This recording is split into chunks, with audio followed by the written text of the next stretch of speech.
The power of getting to that understanding, and not to just some simple yes, is relevant in the art of negotiation. This process goes through 5 stages: active listening, empathy, rapport, influence, and behavioral change. The moment you have convinced someone that you truly understand their dreams and feelings, behavioral change becomes possible and a great foundation is laid. For most of us, we have developed a habit of hiding who we really are and what we really think, and we calibrate our words to gain approval and disclose very little about ourselves. And not until someone triggers and hits a bullseye on our emotions or make us reflect back on ourselves, we don't participate in the whole conversation and negotiation with all our hearts and mind.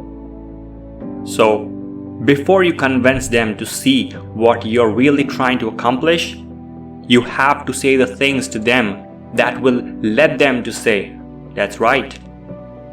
But there are a couple of rules that are ordinary in nature but highly effective according to psychology in order to bring that "that's right" moment. First is to use right pauses and silence. Minimal interruptions are to be done here. Both parties need to take some time to let one another's words sink in. Second is to use more affirmative words.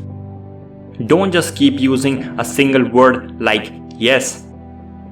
Bring more variety here, like okay, I see, true, etc. Third is mirroring. Here we repeat back what the other party says in indirect form or question back in some form of question tag. Fourth is labeling. Here it's important to give a word to their whole story. Here we need to identify how they feel and express our thoughts aligned to their expressions. And the last is to summarize.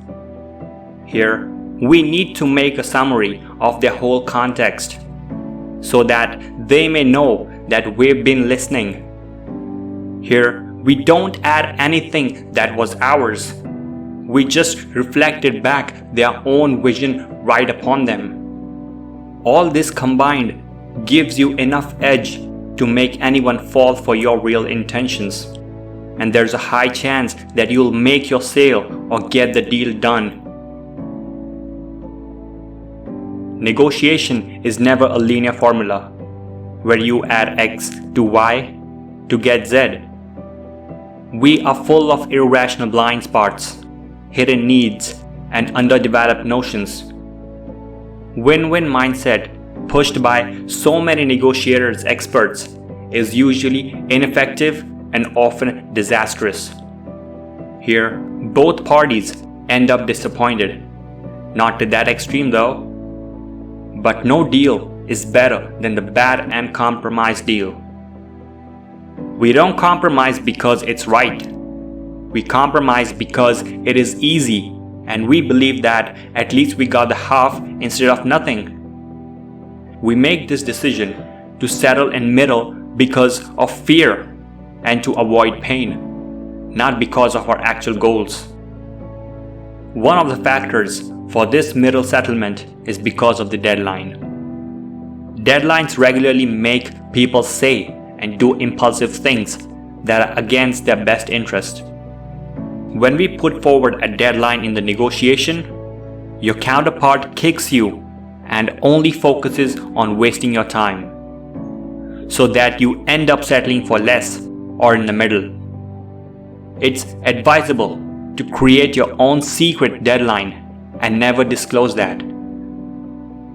Another factor for that compromise deal is when you believe that the other party thinks and respects you in the same way as you do. Many new people in negotiation try to play fair and rationally, but we humans are very irrational from the inside and very emotional. And while we believe that we make our decisions out of logic, but in reality, It's our inner emotions and fear that makes the decision for us. There are many more such things that subconsciously play our decision-making ability, which will be explained further.